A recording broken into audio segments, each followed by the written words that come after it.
प्रिय छात्रों, आज के क्लास में अलंकार और उसके भेद अर्थालंकार के बारे में हम लोग देखेंगे। वैसे आप सभी इसके पहले वीडियो देख चुके हैं कि अलंकार का अर्थ क्या होता है। अलंकार का शाब्दिक अर्थ होता है आभूषण।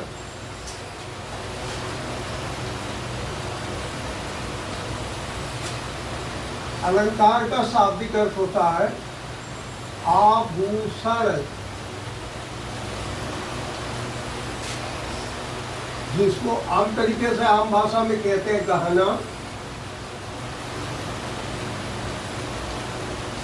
इसको जेवर भी कहते हैं। ये क्या है? ये काव्य सौंदर्य का तत्व है। जिस प्रकार एक रमणी की शोभा के लिए, एक नारी के सौंदर्य में चार चांद लगाने के लिए आभूषण की जरूरत होती है। आभूषण पहन करके, गहना या जेवर पहन करके उस नारी के सौंदर्य में चार चांद लग जाता है। उसी तरह से अलंकार ये काव्य सौंदर्य का एक तत्व, प्रमुख तत्व है। काव्य में चमत्कार, रोचकता, सौंदर्य इससे उत्पन्न होता है। और अंग्रेजी में इसको फिगर्स ऑफ स्पीच कहते हैं। हाई स्कूल के कोर्स में नहीं है, लेकिन इंटरमीडिएट के कोर्स में है अंग्रेजी में भी फिगर्स ऑफ स्पीच। और वो फिगर्स ऑफ स्पीच में यहाँ जो लिखा अर्थालंकार के भेद, ये अर्थालंकार के अंतर्गत आने वाले ही अलंकार को फिगर ऑफ स्पीच कहेंगे। जैसे यहाँ लिखा हुआ उपमा, इसको अंग्रेजी में कहते हैं सिमिली। सिमिली। अब उपमा का मतलब क्या है? जहाँ दो भिन्न वस्तुओं में किसी गुण के आधार पर समानता दिखाई जाए, वहाँ पर उपमा अलंकार होता है। वस्तुएं दो हो, दोनों का नेचर अलग अलग हो, भिन्न प्रकृति की हो, उसमें कोई सामान्य यानी सादृश्य हो, समानता का भाव हो, उसको कहेंगे उपमा अलंकार। जैसे देखिए आप यहाँ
ये दो उदाहरण आपके सामने लिखा है आपको समझाने के लिए, खूब आसानी से हम समझ जाएंगे।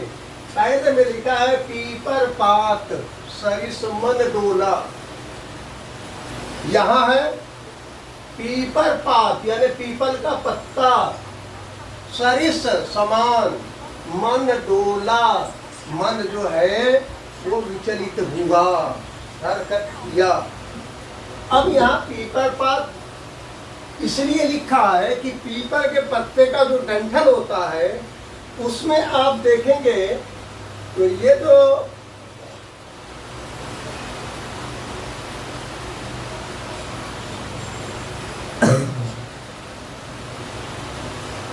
पीपल का पत्ता होता है, इसका ये डंठल लंबा होता है, इसलिए थोड़ी भी हवा चलती है तो ये हरकत करने लगता है, गति में आ जाता है, वेग उत्पन्न हो जाता है इसमें।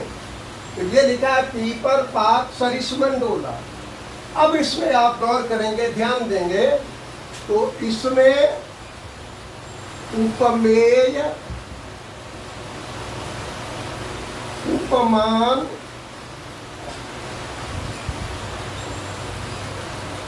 वाचक,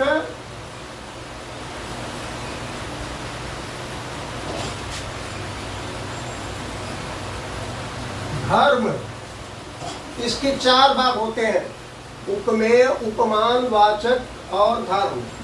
अब ये क्या है, जरा सा इसको आप समझिए।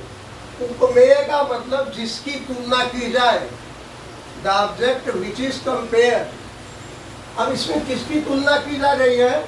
पीपल पात, पीपल के पत्ते की। किससे की जा रही है? मन से। यहां देखिए, पीपल पात ये उपमेय है, मन जो है उपमान है, वाचक क्या है? समानता सूचक शब्द जिसके आधार पर तुलना की जा रही है, वो शब्द है डोला। और धर्म इसमें है, गुण है सरिस। ये सरिस, फिर से देखिए, ये पीपर पात उपमेय है, मन जो है उपमान है, वाचक जो है वो डोला है, और धर्म जो है वो सही से समान, यानी तुलना की गई, सी सम समान, इस तरह से आता है। जैसे दूसरे उदाहरण में देखिए, सिया मुख, सीता जी का चेहरा, सुंदर, सुंदर है, धर्म है उसके अंदर। कैसा सुंदर है? चंद्र। और तुलनात्मक शब्द है समाना, वाचक है समाना। तो इस तरह से इसको कहेंगे हम कि उपमा अलंकार ये है। Simile is the figure of speech in which two different objects are compared and the comparative words as like so etc are used। इसी को आप दूसरे वाले अलंकार में आ जाइए। यहाँ लिखा हुआ है रूपक। ये रूपक क्या है? अगर सिमिली आपके समझ में आ गया तो रूपक के बारे में फौरन आपके समझ में आ जाएगा। ये रूपक क्या है?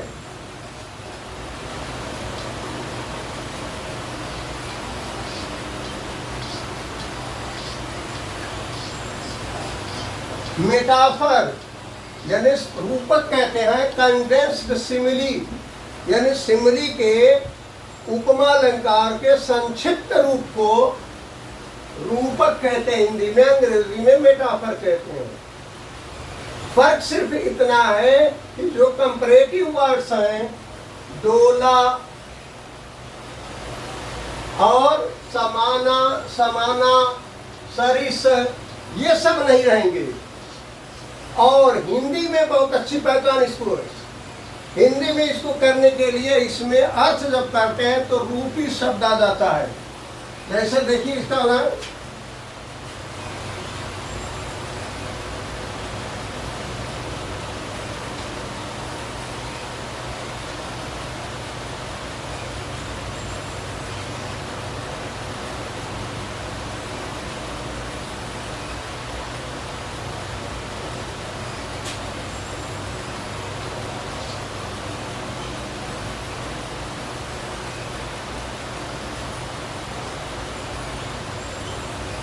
चरण कमल बंदौ हरिराई।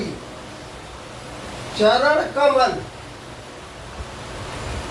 चरण कैसा है? कमल जैसा, यानी कमलवत चरण, कमल रूपी चरण। किसके? बंदौ, वंदना करता हूँ, हरि श्री कृष्ण जी के, श्री कृष्ण जी के कमल रूपी चरणों की वंदना करता हूँ। ऐसा सूरदास ने अपने पद में सबसे पहले यहीं से शुरू किया है, चरण कमल बंदौ हरिराई। बात उसमें डिटेल लिखा है, जाकी कृपा पंद बिन रंगे अंधे को सब फूल दर्शाई। तो इसकी खास पहचान ये है कि इसमें ये जो चरण कमल है, बंदो वंदना करता हूँ हरिराई कृष्ण जी के। तो यहाँ पर तुलनात्मक शब्द सिर्फ खत्म हो गया। अब तीसरे अलंकार को देखिए आप, उत्प्रेक्षा। यानी उत्प्रेक्षा क्या है? जहां उपमेय में उपमान की संभावना की जाए, यानी संभावित है कि ये उपमेय है, उपमान है, तो वहां पर उत्प्रेक्षा अलंकार होता है। और हिंदी वालों के लिए तो बहुत ही आसान ये है, ये अलंकार अंग्रेजी में नहीं है, इसलिए इसकी अंग्रेजी नहीं लिखी है। इसमें बहुत अच्छी पहचान इसकी है। इसमें जो है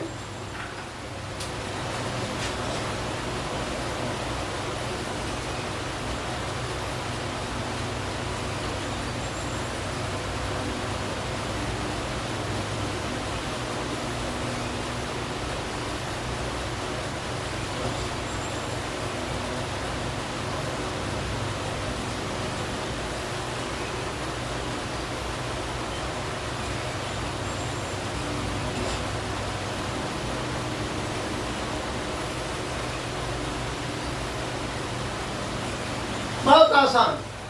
जिस उदाहरण में, जिस काव्य पंक्ति में मानु मानो मानहु, जानु जानो जानहु ऐसे शब्द आ जाए, वो निश्चित रूप से उत्प्रेक्षा अलंकार होगा। अब यहाँ देखिए, यहाँ उदाहरण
ध्यान दीजिए, सोहत ओढ़े पीठ पट, श्याम सलोने गात, मानव नीलमणि शैल पर आतप पड़े प्रभात। अब यहाँ आपको ये मानव शब्द दिखाई दे रहा है इसमें, इसलिए अपने आप इसको समझ लेंगे कि ये उत्प्रेक्षा अलंकार है। जरा सा अर्थ भी देख लीजिए। सोहत ओढ़े, सोहत सुशोभित होते हैं, ओढ़े ओढ़ करके, पीत पट पीला वस्त्र यानी पीताम्बर ओढ़ करके सुशोभित होते हैं। श्याम श्री कृष्ण जी सलोने गात, अपने सांवले शरीर पर, यानी कृष्ण जी का शरीर सांवला है, उस पर पीताम्बर जब ओढ़ लेते हैं तो उसका सौंदर्य कैसा होता है? मानव मानव ऐसा प्रतीत होता है। नीलमणि, नीलगिरी पर्वत पर, शैल पर्वत, आतप प्रकाश, पारो पड़ा प्रभात, प्रातः काल में सूर्य की किरणें में जब उठती हैं, निकलती हैं, सूरज जब निकलता है तो लाल लाल होता है, लेकिन उसकी जो किरणें थोड़ा ऊपर आती हैं तो वो गोल्डन कलर की होती हैं। तो अब गोल्डन कलर जो है वो पीताम्बर है, पीत पट है, और नीलमणि जो है वो श्याम का शरीर है। इसलिए इसने कहा कि जहाँ उपमेय में उपमान की संभावना की जा रही है, इसलिए इसमें ये होगा। ध्यान से आप एक बार दोबारा इसको देख लीजिए कि उपमा में दो भिन्न चीजों की तुलना किसी गुणधर्म के आधार पर की जाती है। रूपक में तुलनात्मक शब्द को उपमा अलंकार के गायब कर दिया जाता है, और जहाँ उपमेय में उपमान की संभावना की जाती है वहाँ उत्प्रेक्षा अलंकार होता है। स्थान के अभाव में तीन ही वैसे अर्थालंकार के बहुत से भेद होते हैं। दूसरे पार्ट में आपको फिर इसके तीन भेद, अन्य भेद बताएंगे। बहुत बहुत धन्यवाद आप सभी को, और इस चैनल को सब्सक्राइब ज़रूर करें, लाइक और शेयर भी करें, अपने कमेंट्स में ज़रूर बताएं। धन्यवाद।